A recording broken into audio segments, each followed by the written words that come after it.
우리 함께 하나님의 말씀 보겠습니다. 시편 146편입니다.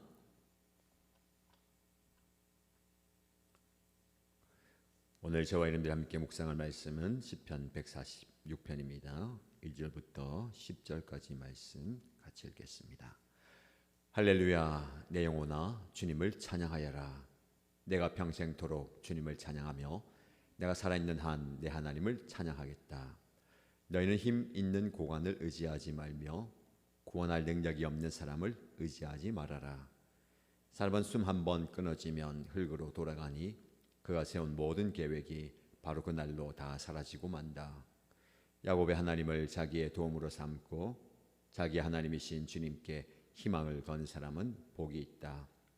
주님은 하늘과 땅과 바다 속에 있는 모든 것을 지으시며 영원히 신의를 지키시며 억눌린 사람을 위해 공의로 재판하시며 굶주린 사람에게 먹을 것을 주시며 감옥에 갇힌 죄수를 석방시켜 주시며 눈먼 사람에게 눈을 뜨게 해주시고 낮은 곳에 있는 사람을 일으켜 세우시는 분이시다. 주님은 의인을 사랑하시고 나그네를 지켜주시고 과와 과부를 도와주시지만 악인의 길은 멸망으로 이끄신다. 시온아, 주님께서 영원히 다스리신다. 나의 하나님께서 대대로 다스리신다. 할렐루야. 아멘. 오늘도 하나님의 말씀의 은혜가 여러분 삶 가운데 풍성하게 차고 넘치기를 축복합니다. 오늘 우리 함께 묵상할 시편 146편은 할렐루야 시편이라고 불리는 시편의 가장 마지막 5편의 시 중 첫 번째 시편입니다. 이 5편은 모두가 할렐루야로 시작해서 할렐루야로 끝납니다. 연말을 맞이해서 이번 주 3일 동안 그리고 마지막 12월 마지막 날 부분 두 편도 함께 살펴볼 텐데요. 이 시편은 우리가 희망을 어디에 두어야 하는가라는 질문에 명쾌한 답을 제시합니다. 인생은 기대와 실망의 연속입니다. 우리가 사람이나 환경에 기대하잖아요. 그리고 희망을 걸었을 때에 그 기대가 오히려 실망이 될 때도 있습니다. 희망이 무참하게 무너질 때도 있습니다. 그럼 굉장히 아프잖아요. 우리는 그런 아픔을 종종 경험합니다. 저도 그런 경험이 있습니다. 최근에 어떤 기대에 실망감으로 다가왔을 때 힘들더라고요. 밤에 잠이 안 올 정도로 속이 상하고 그렇습니다. 우리가 다 그렇잖아요. 그렇죠? 이 시편은 우리에게 사람이 아닌 오직 하나님께만 우리의 희망을 걸어야 한 분명한 이유를 이야기합니다. 오늘 말씀의 제목은 주님께 희망을 거는 사람입니다. 이 말씀을 통해서 우리가 세상의 헛된 희망을 버리고 영원히 변치 않는 하나님께 우리의 모든 기대를 걸 때에 누리게 되는 복이 무엇인지를 함께 살펴보고자 합니다. 3절, 4절 보시면 헛된 희망에 대한 경고가 나옵니다. 시는 우리가 희망을 걸지 말아야 할 대상을 명확하게 경고합니다. 너희는 힘 있는 고관을 의지하지 말며 구원할 능력이 없는 사람을 의지하지 말아라. 사람은 순 한 번 끊어지면 흙으로 돌아가니 그가 세운 모든 계획이 바로 그날로 다 사라지고 만다. 여기서 말하는 고관은 그 당시에 세상적인 힘, 권력, 재력, 지위를 가진 자들입니다. 강력해 보입니다. 그들을 의지하면 그들에게 무언가를 기대면 돌아올 것이 있는 것 같아 보입니다. 그러나 그렇게 강력해 보이는 그들도 결국 숨이 끊어지면 흙으로 돌아가 버릴 연약한 존재인 인간입니다. 그들이 세운 모든 계획은 바로 그날로 수포로 돌아갑니다. 사랑하는 성도 여러분, 우린 살아가면서 보이는 것에 희망을 걸기 쉽습니다. 나의 재산, 지위, 나를 도와줄 수 있는 유력한 사람, 혹은 나의 건강까지도 우리의 희망이 되곤 합니다. 그런데 이 모든 것은 일시적이고 유한하다라는 사실을 기억하시기 바랍니다. 그 희망은 우리가 가장 필요로 할 때 우리를 도와줄 힘이 없어서 우리를 실망시킬 수밖에 없습니다. 저는 이 본문을 묵상하면서 저 자신을 돌아봅니다. 나는 누구를 의지하고 누구에게 기대를 걸고 있는가? 누구에게 희망을 걸고 있는가? 혹 내가 사람을 의지하고 있지 않는가? 때로 우리는 하나님보다 사람을 더 의지합니다. 기도하기보다 사람에게 먼저 전화합니다. 하나님께 구하기보다 먼저 유력한 사람, 나를 도와줄 수 있을 것 같고 나에게 힘이 될 수 있는 사람에게 부탁합니다. 이것이 잘못된 것은 아니지만 순서가 바뀌면 문제가 되는 것입니다. 헛된 것에 희망을 거는 것은 마치 모래 위에 집을 짓는 것과도 같습니다. 무너질 것을 알면서도 거기에 기대는 것은요, 우리의 영혼을, 우리의 마음을 불안하게 만들 뿐입니다. 우리는 이 시인의 경고를 겸허히 받아들이고 영원하지 않은 것에 기대는, 희망을 거는, 의지하는 습관을 버려야 할 것입니다. 여러분에게 적용 질문을 드립니다. 나는 나의 삶에서 무너질 것을 알면서도 권력자나 헛된 계획처럼 의지하고 있는 대상이 있습니까? 그것이 재물, 명예, 인간관계, 능력일 수도 있겠죠. 나의 희망을 세상의 유한한 것에 두고 있지 않은지 살펴보시기를 바랍니다. 5절에서 7절 말씀을 보시면 영원한 희망의 근거를 제시합니다.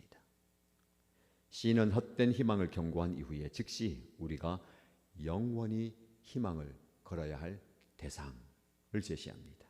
5절 말씀을 보시죠. 야곱의 하나님을 자기의 도움으로 삼고 자기의 하나님이신 주님께 희망을 거는 사람은 복이 있다. 아멘입니다. 야곱의 하나님, 곧 창조주 하나님만이 우리의 도움과 희망의 근거이십니다.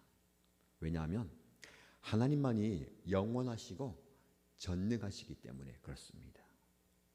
6절은 그 전능하신 하나님의 능력을 선포합니다. 주님은 하늘과 땅과 바다 속에 있는 모든 것을 지으시며 영원히 신의를 지키신다 라고 고백합니다.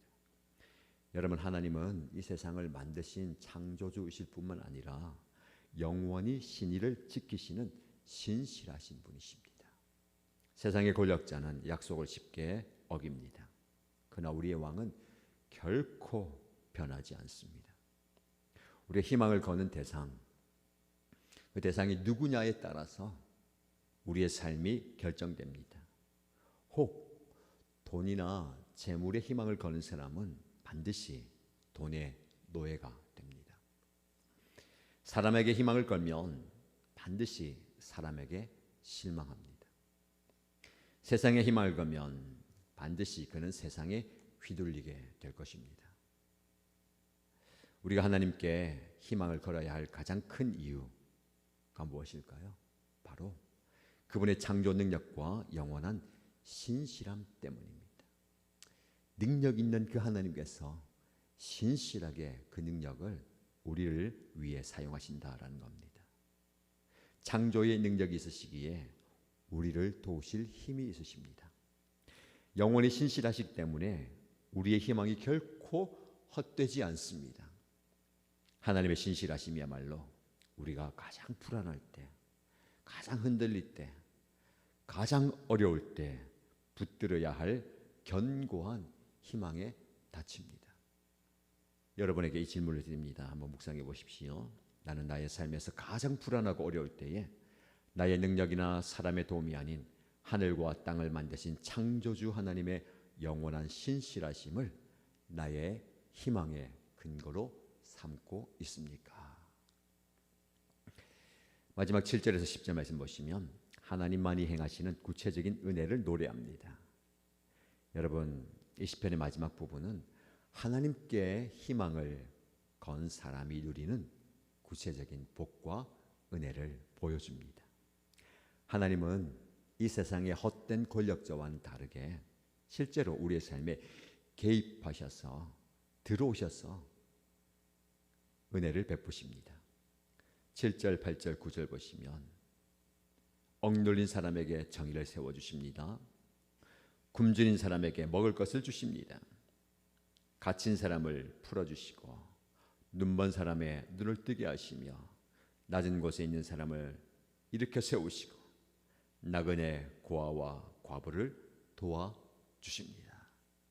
하나님은 이 세상에서 가장 소외되고 연약한 사람들의 필요를 직접 채워주시는 분이십니다.